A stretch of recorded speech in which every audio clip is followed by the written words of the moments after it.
पिछली ज्ञानशाला में ये चर्चा हुई थी, तरह तरह के साधुओं के वेश, तरह तरह के गृहस्थियों के वेश धारण करके लोग ऐसा मानते हैं कि ये वेश मोक्ष मार्ग है, पर ये वेश मोक्ष मार्ग नहीं।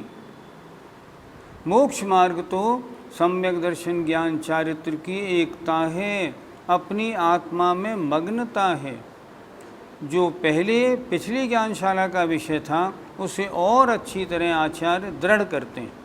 आइए गाथा नंबर 434। रविये समुख मग्गो, रविये समुख मग्गो, पाखंडी गिहिमयाणि लिंगाणि, पाखंडी गिहिमयाणि लिंगाणि, दंसणान् चरितानि, दंसणानि चरितानि, मुखमग्गं जिणाविन्ति, मुखमग्गं जिणाविन्ति। बोलो।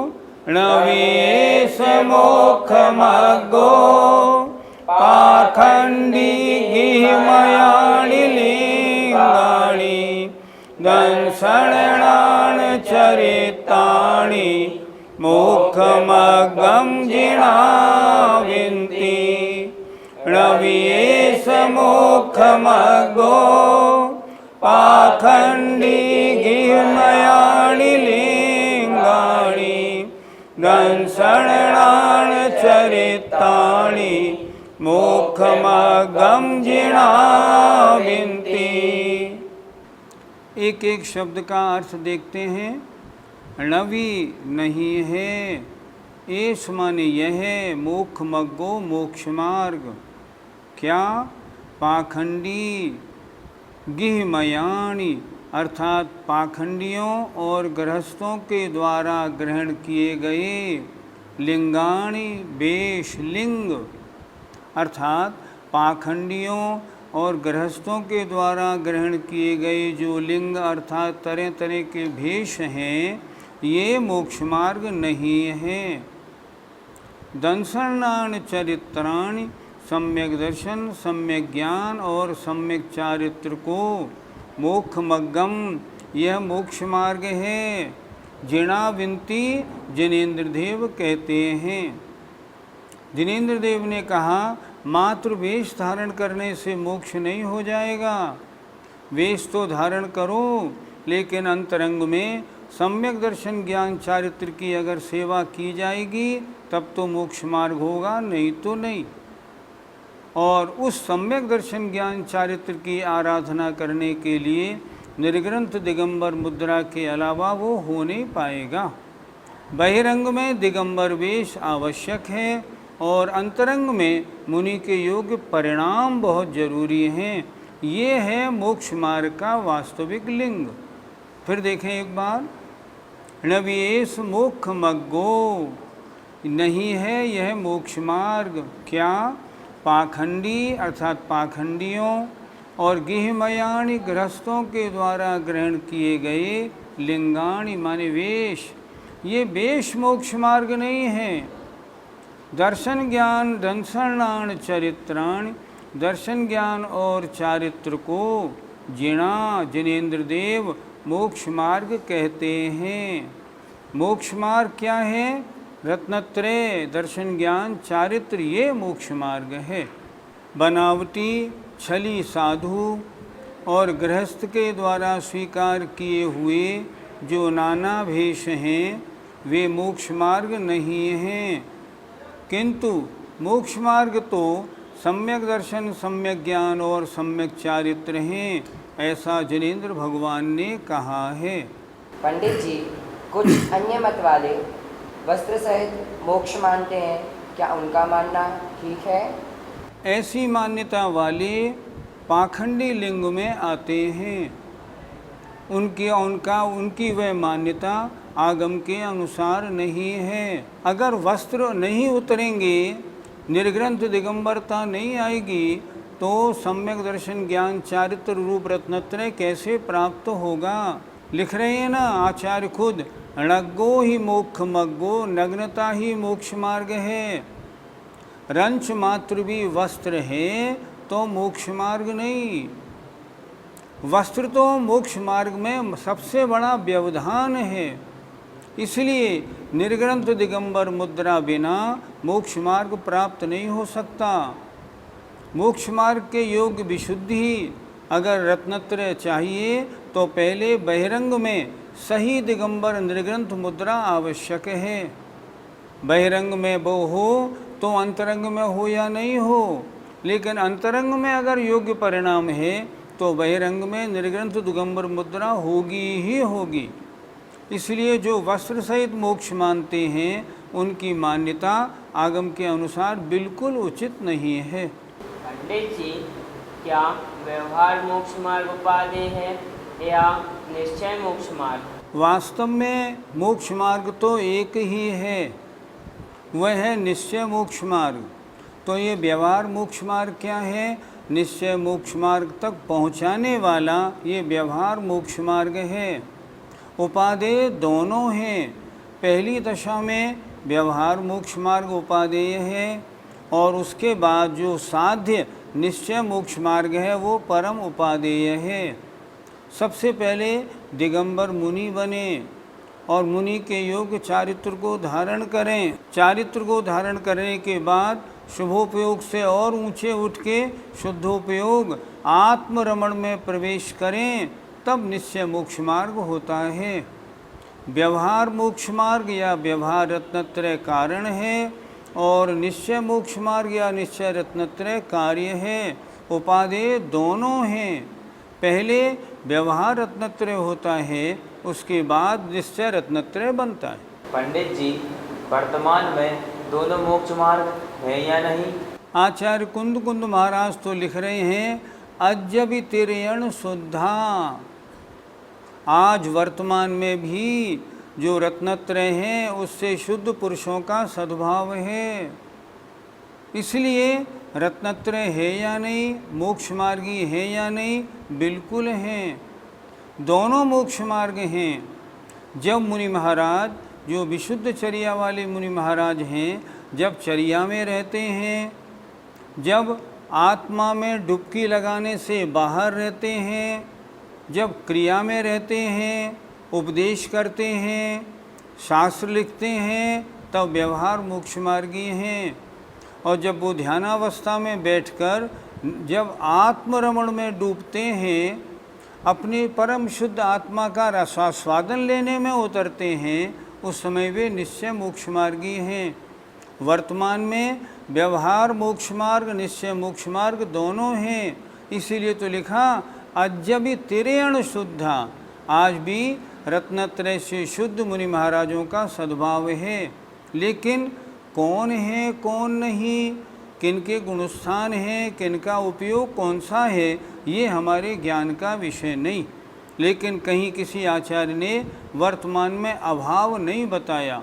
हाँ, इतना तो कहेंगे बिरले हैं। जब आचार्यों ने सम्यक दृष्टि ही वर्तमान में 3-4 लिखे हैं, 5-6 नहीं, तब ऐसे रत्नत्रय को और निश्चय रत्नत्रय वाले जो मुनि महाराज हैं वो तो और भी बिरले हैं। और ये निश्चय रत्नत्रय भी यदा कदा 2-4 सेकंड को होता है, ज़्यादा नहीं होता। जीवन तो व्यवहार रत्नत्रय में ही बीतता है। इसलिए ऐसे मुनिराजों का सद्भाव है, पर कौन है कौन नहीं ये कहना संभव नहीं। हम तो व्यवहार जो चर्या उनकी है, उस चर्या को देखकर भाव सहित उनकी वंदना करते हैं। धन्य है ये मुनिराज। 434 का पद्यानुवाद देखिए। पाखंडी लिंग ग्रही लिंग धरो तथापि, वो मोक्ष मार्ग नहीं हो सकता कदापि। तीनों मिले चरित दर्शन बोध सोही, है मोक्ष मार्ग कहते जिन बीत मोही। जिन जिनेंद्र भगवान का मोहनी कर्म बीत गया है। जो 13वें गुण स्थान में है, अरहंत परमेष्ठी हैं, वो क्या कहते हैं, कोई सा भी लिंग धारण कर लो, वो लिंग कभी मोक्ष मार्ग नहीं हो सकता। हाँ, अंतरंग में अगर सम्यक दर्शन ज्ञान चारित्र धारण करते हो तो वह मोक्ष मार्ग है। इसलिए लिंग मोक्ष मार्ग में सहकारी तो हैं, पर लिंग या वेश मोक्ष मार्ग नहीं। मोक्ष मार्ग तो अपने आत्मा के रत्नत्रय रूप परिणाम हैं। आइए गाथा नंबर 435 देखते हैं।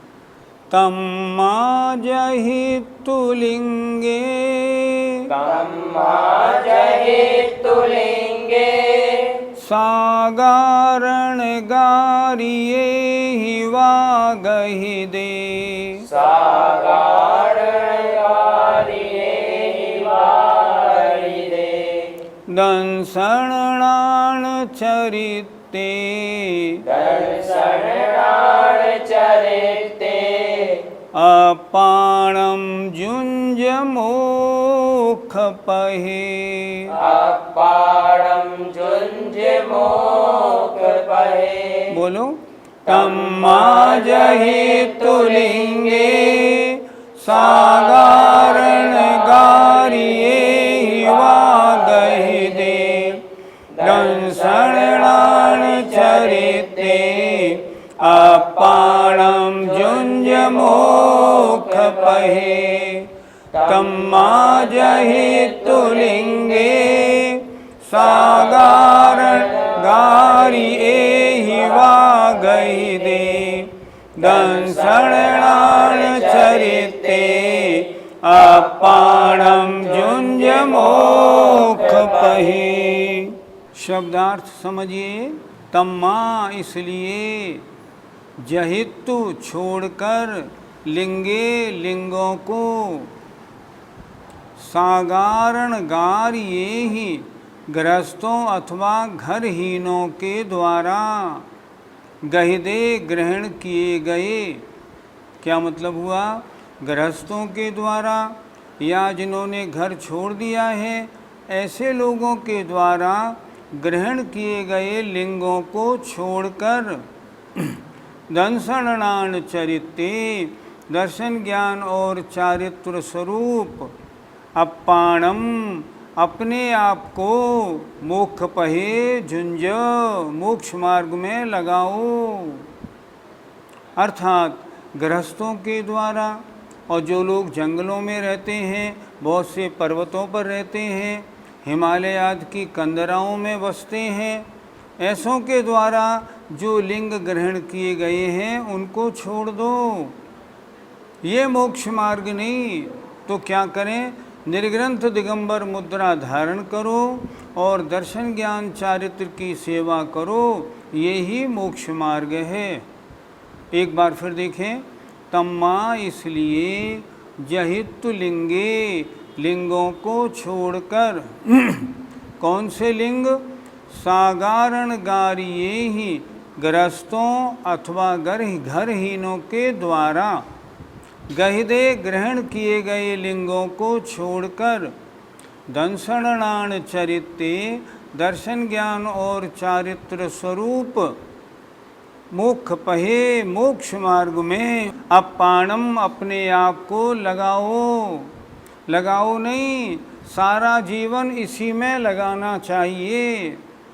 इस मनुष्य पर्याय का लक्ष्य क्या होना चाहिए? मैं रत्नत्रय की साधना करूं और मोक्ष मार्ग में लगूं। अगर इस पर्याय में ये नहीं हुआ फिर कब होगा? इसलिए कुंद महाराज कह रहे हैं अपाणम झुंझ, अपने आप को इस दर्शन ज्ञान चारित्र स्वरूप मोक्ष मार्ग में लगाओ। कितनी अच्छी गाथा लिखी है।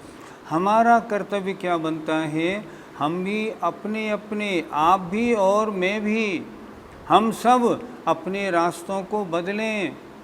गृहस्थियों के जंजाल से निकल के मोक्ष मार्ग में आना है तो सम्यक दर्शन ज्ञान चारित्र स्वरूप जो मोक्ष मार्ग है, दिगंबर मुद्रा धारण करें और मोक्ष मार्ग में लगें, ताकि अनादिकालीन ये जो परंपरा चली आ रही है ना संसार की, ये खंड खंड हो जाए और आत्मा इस भव में नहीं तो अगले 1-2 भव में मोक्ष को प्राप्त हो जाए।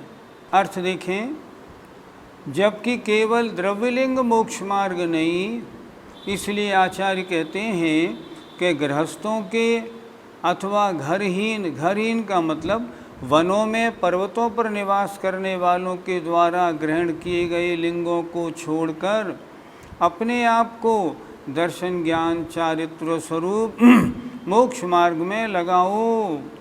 समय व्यर्थ नहीं गंवाना है इस मनुष्य पर्याय का और मोक्ष मार्ग में लगना है।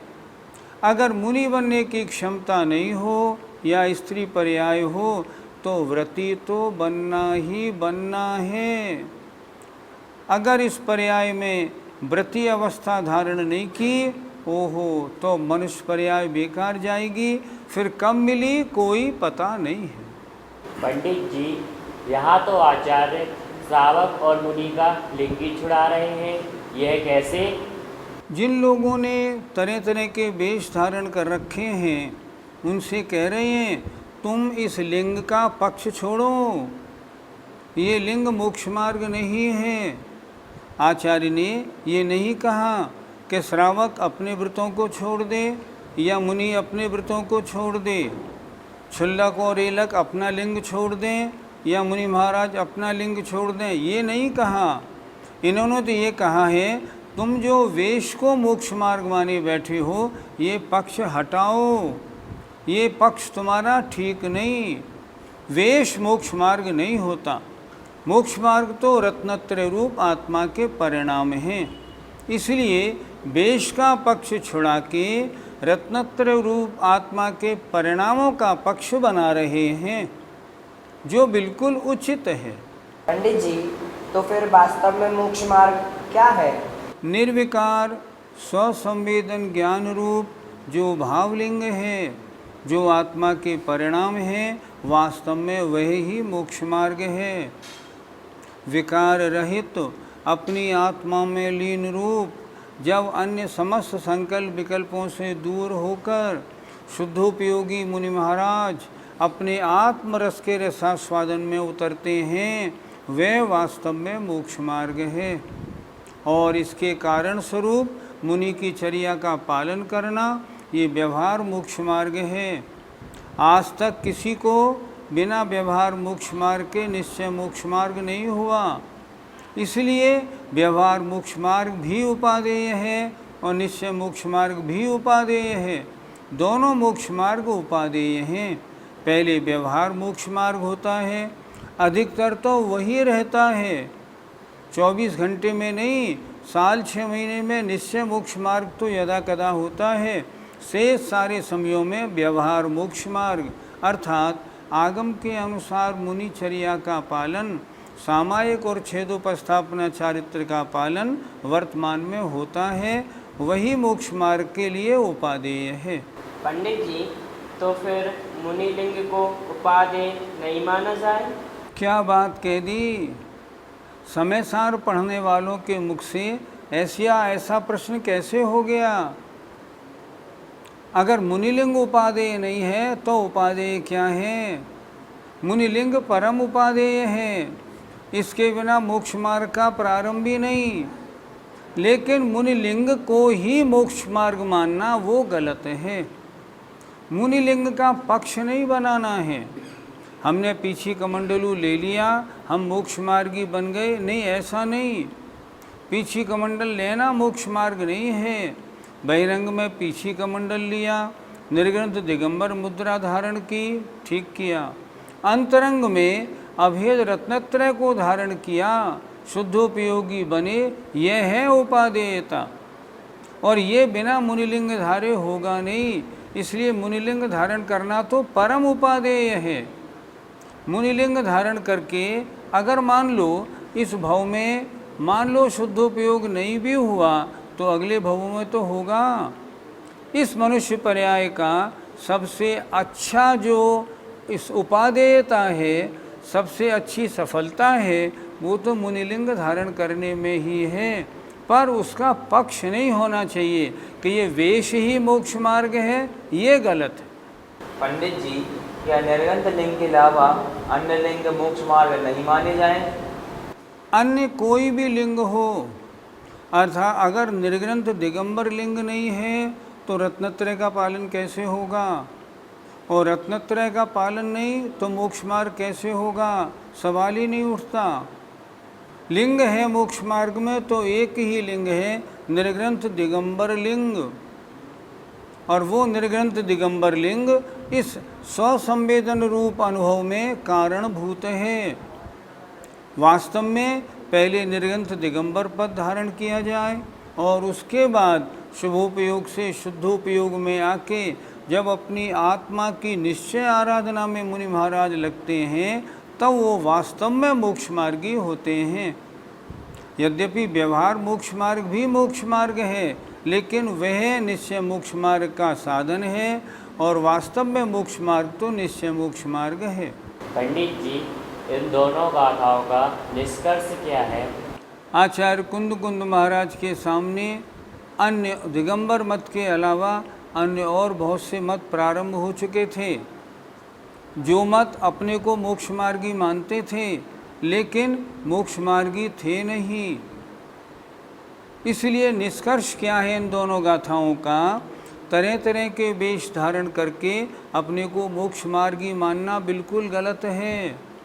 ये वेश तो मोक्ष मार्ग है ही नहीं। अरे ऐसा विलिंग धारण करना है जो आत्मा को अपने स्वसंवेदन ज्ञान में लीन करने का कारणभूत हो, और ऐसा वेश सिर्फ एक है, मात्र निर्ग्रंथ दिगंबर लिंग, इसके अलावा कोई लिंग नहीं। आचार्य ने कितना जोर दिया है, कितनी गाथाएं अच्छी अच्छी लिखी हैं, और उन्होंने बताया है नहीं इस लिंग के अलावा और कुछ नहीं, पर इसका पक्ष नहीं करना। केवल वेश से मोक्ष नहीं होगा, वेश हो और तदनुसार आत्मा के परिणाम हो तब मोक्ष होगा। तो वास्तव में मोक्ष मार्ग क्या है? जो सम्यक दर्शन ज्ञान चारित्र की एकता है वही मोक्ष मार्ग है, अन्य कुछ भी नहीं। आचार्य ने बड़े जोर दे के समझाया है, भाई मोक्ष मार्ग इसके अलावा दूसरा लिंग नहीं हो सकता, इसके अलावा दूसरे परिणाम नहीं हो सकते। इसलिए बहिरंग में निर्ग्रंथ दिगंबर लिंग धारण करके सम्यक दर्शन ज्ञान चारित्र की आराधना करो। ऐसा ही अब तक जितने सिद्ध हुए हैं उन्होंने भी ऐसी ही आराधना की है, और यह आराधना ही वास्तव में मोक्ष मार्ग है। गाथा 435 का पद्यानुवाद देखें। सागार और अनगार पदानुराग, वाकाय से मनस से झट त्याग जाग, सम्यक बोध व्रत में शिव पंथ में ही, भाई विहार कर तो सुख हाथ में ही। कितना अच्छा लिखा है। सागार माने गृहस्थ और अनगार माने मुनि। इसके पद के अनुराग को मैंने ये वेश धारण किया है, इसको वाक काय से मनस से अर्थात वचन से काय से मन से झट त्याग दे। क्या करें? जाग। अभी तक तेने वेश धारण करने को मोक्ष मार्ग मान लिया है, सोआ पड़ा है, अज्ञानी है, मूढ़ है। अब ज्ञानी बन, अब जाग जा। तो क्या करूं जाग के? सम्यक्त और बोध माने ज्ञान और व्रत माने चारित्र में इन तीनों की एकता रूप जो शिव पंथ माने मोक्ष मार्ग है उसमें ये हे भाई विहार कर, निरंतर रमण कर। इससे क्या होगा? सुख तेरे हाथ में आ जाएगा। सुख से मतलब है मोक्ष, बिना इसके मोक्ष का और मार्ग नहीं। इसलिए वेश मोक्ष मार्ग नहीं, मोक्ष मार्ग तो रत्नत्रय है। जय जिनेन्द्र। इस कार्यक्रम के पुण्यार्जक हैं मानक चंद, कमला देवी, राकेश कुमार नीतू, ऋषभ, सौम्या एवं Ayushi Musharraf, B123 Sethi colony Jaipur, Premchand, Vijay Lakshmi Ajmera Jaipur, Ashok, Rajlakshmi Pandya Jaipur, Sunil, Renu Kasliwal Nai Delhi. Shri Parasnath re rolling mills limited, Durgapur 1, Vardhaman, Paschim Bengal. Amita Jain, wife of Anil Kumar Jain, Sangeeta Jain, wife of Vipin Kumar Jain, Kalpana, wife of Anil Pannalal ji Dahale, Shweta, wife of Swapnil Anil Dahale, Pranila, wife of Neeraj Subhash ji Palsapure, Tanish, Shreya, Kshitij, Peshwe plot, Yavatmal, Maharashtra. Sunil Kantilal Jain, Sushma Sunil Jain, Sujit Sunil Jain, 1 Shanti apartment, plot number 184 N5, Savarkar Nagar, Aurangabad, Maharashtra.